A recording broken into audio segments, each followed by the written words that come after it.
Reach Mercury Media. For all kinds of digital media production works, our professional team will create the best output. Consult with us today.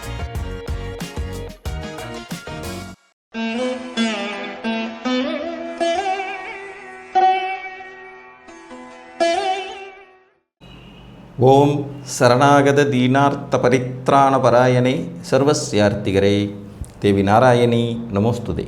வணக்கம் நேயர்களே, இது மகாலட்சுமி ஜோதிடம் வழங்கும் காலச்சக்கரம். உங்கள் அன்பு ஜோதிடர் ஸ்ரீராம்ஜி பேசுகிறேன். அனைவரும் நலமுடன் இருக்கிறீர்களா? நன்றாகத்தான் இருப்பீர்கள், நன்றாக இருக்க வேண்டும். இன்றைய காணொளியில் நாம் காண இருப்பது நல்லவை நடக்கும் காலம் எது, இதன் தலைப்பு. ஜாதகம் பார்க்க வர்றவங்களில் பெரும்பாலானவர்கள் கேட்கும் கேள்விகளில் இதுவும் ஒன்று. எப்போ தான் சார் நல்லது நடக்கும்? எப்போ பார்த்தாலும் அது சரியில்லை, இது சரியில்லை, ஏழரை சனி, அஷ்டம சனின்னு கஷ்டம் கஷ்டம் கஷ்டம்னு பார்க்குறவங்கலாம் சொல்கிறாங்களே, இந்த ஜாதகத்திற்கு நல்ல பலன் ஒன்று இருக்கா, இல்லை வாழ்நாள் முழுக்க இப்படியே கஷ்டம் மட்டும்தான் படுவோமா அப்படிங்கிற கேள்வி கேட்காதவங்க இருக்கவே முடியாது. பொதுவாக பிரச்சனைகள் ஏன் தோன்றுகின்றன அப்படின்னா அது ஒரு பிரம்ம ரகசியம். நம்மளுடைய பூர்வ புண்ணிய கணக்கீடுகளின் அடிப்படையில் தான் இந்த பிறவி தீர்மானிக்கப்படுகிறது. போன பிறவியில் நம்ம என்ன பண்ணிட்டு வந்திருக்கோமோ அதனுடைய மிச்சம் சொச்சம் அதை சரி செய்து கொள்வதற்காகத்தான் இந்த பிறவி. அதீதமான புண்ணிய பலன்களை ஒருவர் செய்துவிட்டு அதற்கான பலாபலன்களை அனுபவிக்கிறதுக்கு முன்னாடியே மரணித்து மறுபடியும் பிறப்பெடுக்கும்போது அவங்களுடைய ஜாதகம் அவர்களுக்கு வாழ்க்கை, வசதி, படிப்பு, வேலை, பிஸ்னஸ்ஸு, பொருளாதாரம், முன்னேற்றம், உத்தியோக வலிமை, நல்ல தாய் தகப்பன், உற்றார் உறவுகள்னு வாரி வழங்குது. அதுவே பெரும் புண்ணியங்கள் எதுவும் செய்யாமல் மீண்டும் பிறப்பெடுக்கும்போது ஒரு சராசரியான வாழ்க்கை வாழ்கிறதுக்கே போராட வேண்டியதாக இருக்குது. அதுவே கடுமையான பாவச் செயல்களை புரிந்துவிட்டு அதன் பிறகு மீண்டும் பிறப்பெடுக்கும்போது நமது துன்பத்தின் அளவு சொல்லில் அடங்காத அளவுக்கு இருக்கத்தான் செய்யுது. ஸோ இது ஜென்மா தொடரும் ஒரு விஷயந்தான். ஒருவர் கோடீஸ்வரனாக பிறக்கிறார், ஒருத்தர் குப்பமேட்டில் பிறக்கிறார். ஏன் இந்த வித்தியாசம் வருகிறது? இயற்கைக்கு கடவுளுக்கு கண்ணே இல்லையான்னு கேட்டால் கடவுளுக்கெல்லாம் கண் இருக்குது. அவர் கணக்கிட்டுத்தான், அந்த கணக்கிடுறதுக்குன்னு ஒரு தனி டிபார்ட்மெண்ட்டே வச்சு தான் பிறப்புகளை மீண்டும் மீண்டும் பிறக்க வைக்கிறார். உங்களுடைய நன்மைகள் தீமைகள் எல்லாமே நியூட்ரல் பொசிஷன் முடிவுக்கு வந்த பிறகு இனி பிறவருவா நிலை, பிறப்பில்லாத நிலை அப்படிங்கிற ஒரு அமைப்பையும் கொடுக்கறதும் கடவுள் தான். ஸோ இப்படி பிறந்த ஜாதகங்களில் நல்லது நடக்கும் காலம் அப்படிங்கிறத நம்ம எடுத்துக்கணும்னா எந்த ஒரு ஜாதகத்திற்கும் லக்னாதிபதி ராசி அதிபதி தசை நடத்தும் காலங்கள் மினிமம் கேரண்டிங்க நல்லது நடக்கிற காலம். அதை நம்ம உறுதியாக சொல்ல முடியும். எவ்வளவு மோசமாக லக்னாதிபதி பாதிக்கப்பட்டிருந்த நிலையிலும் அல்லது எவ்வளவு மோசமாக ராசி அதிபதி பாதிக்கப்பட்டுள்ள நிலையிலும் அவர் தசை நடத்த வர்றாரு. இதில் ராசி அதிபதி தசை நடத்த வர்றதுங்கிறது மிடில் ஏஜுக்கு மேலே வரணும், அதுவும் முக்கியம். சின்ன வயசுலேயே வந்துட்டால் அது ராசி அதிபதியாக செயல்பட முடியாமல் போயிடும். இப்போ உதாரணமாக ஒரு கும்பலக்ன ஜாதகம்னு எடுத்துக்கோங்க. கும்பலக்னம் கடகராசி, கும்பலக்ன ஜாதகம் கடகராசி, கன்னிராசின்னு கூட வச்சுக்கோங்க. கும்பலக்னம் கன்னிராசி. இப்போ இவர்களுக்கு அந்த ராசி அதிபதி தசை அப்படிங்கிறது பார்த்திங்கன்னா, கன்னிராசியில் பிறந்துட்டாலே சூரிய திசை, சந்திர திசை, செவ்வாய் திசை, இந்த மாதிரியான திசைகளெல்லாம் முடிஞ்சு மிடில் ஏஜுக்கு மேலே தான் புதன் திசை வரும்போது அப்போ ராசி அதிபதியின் திசை ஒரு மினிமம் கேரண்டி நன்மைகள் தரக்கூடியதாக இருக்கும் அப்படிங்கிறதுல மாற்று கருத்து வராது.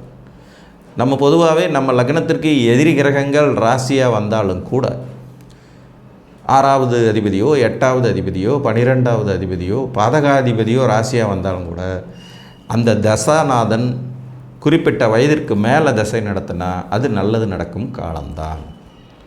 அதே மாதிரி நம்மளுடைய லக்னாதிபதியின் தசை நடக்கும் காலமும் நல்லது நடக்கிற காலம்தான். மற்ற தசாநாதர்கள் தசை நடத்தி கொண்டிருக்கும் போது நமது லக்னாதிபதியினுடைய புத்தி நடக்கும் காலம், பின் வயதுகளில் ராசி அதிபதியினுடைய புத்தி நடக்கும் காலமும் ஓரளவு நன்மைகள் நடக்கும் காலமாக எடுத்துக்கலாம். புரியுதுங்களா? முதல்ல லக்னாதிபதியோட தசை, லக்னாதிபதியினுடைய புத்தி, அடுத்தது ராசி அதிபதியினுடைய தசை, ராசி அதிபதியினுடைய புத்தி. இந்த காலகட்டங்கள் பெரும் கெடுதல்கள் தவிர்க்கப்படும் காலங்கள்னு சொல்லலாம். இதில் ராசி அதிபதி தசையோ புத்தியோ பின் வயதுகளில் நடக்கணும். குறைஞ்சபட்சம் 36 வயதுக்கு மேலே தான் வந்தால் தான் அதை கணக்கு எடுத்துக்கணும். அப்படி இல்லைன்னா அது லக்னத்திற்கு கட்டுப்பட்ட நிலையிலேயே வேலை செய்யுங்கிறதை நாம் மறந்துடக்கூடாது. இப்போ ஒரு மகர லக்னம் விருச்சிக ராசி அப்படின்னு வராங்க ஒருத்தங்க. மகர லக்னம் விருச்சிக ராசின்னு வரும்போது இந்த விருச்சிக ராசி மகரத்திற்கு ஆகாத வீடு தான் அப்படி என்றாலும் கூட, செவ்வாய் மகர லக்னத்துக்கான சனிக்கு பகை கிரகம்தான்னாலும் கூட, இவர் ராசி அதிபதி அப்படிங்கிற நிலையில் இருக்கிறதுனாலேயே செவ்வாய் திசை இவருக்கு ஒரு வேளை நடப்புக்கு வரும்போது பெரும் பாதிப்புகள் எதையும் தராது. புரியுதுங்களா? இந்த கணக்கு தான் நல்ல நேரம் நடப்பதற்கான காலம். அதற்கு அடுத்தபடியாக பார்த்திங்கன்னா பூர்வ புண்ணிய ஸ்தானம் அப்படின்னு சொல்லக்கூடிய 5ஆம் அதிபதி தசை அல்லது புத்தி நடத்தும் காலங்களும் நன்மைகள் நடக்கும் காலம் அப்படின்னு நிச்சயமாக நம்ம எடுத்துக்க முடியும். ஏன்னா இந்த 5ஆம் இடத்தின் வாயிலாக தான் ஒருவருடைய பாவ புண்ணிய கர்மா கணக்குகள் முடிவுக்கு வருது.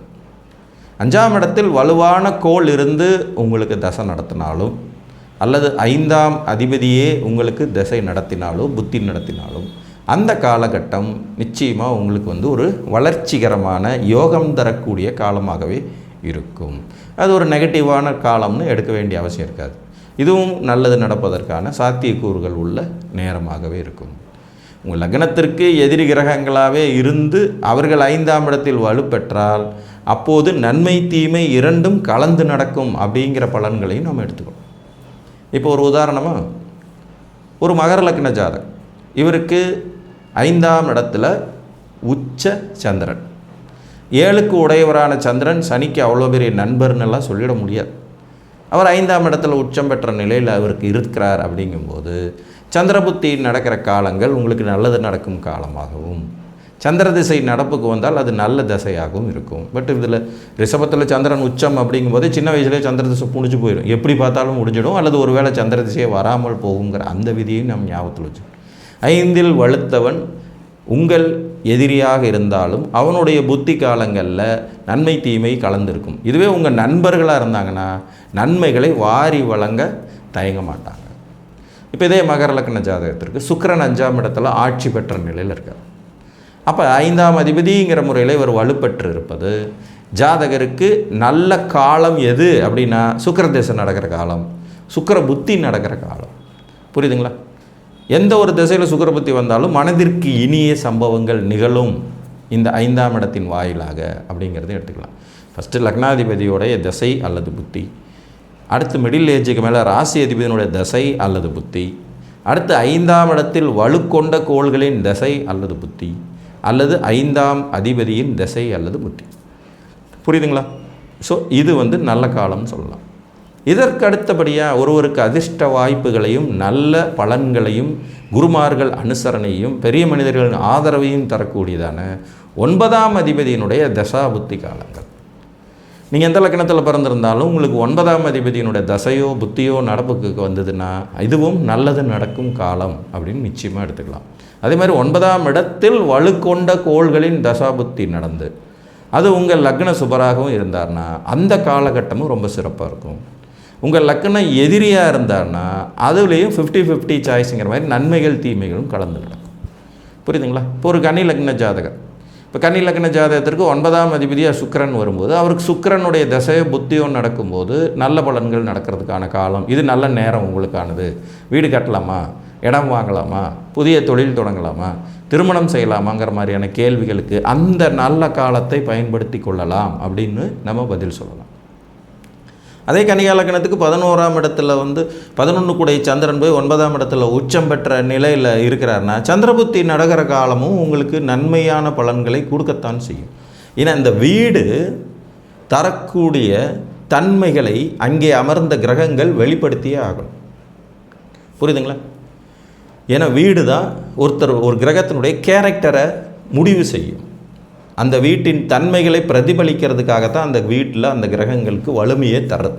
சந்திரன் ரிஷபத்தில் வலுப்பெறுகிறார் என்றால் அந்த ரிஷப வீடு நல்ல வீடாக வரக்கூடிய லக்னங்கள் அனைத்திற்கும் சந்திரனுடைய புத்தி நடக்கும் காலங்களில் ஆட்டோமேட்டிக்காக அந்த நன்மையின் பலன்களை கொடுத்து தான் ஆக வேண்டியது இருக்கும்.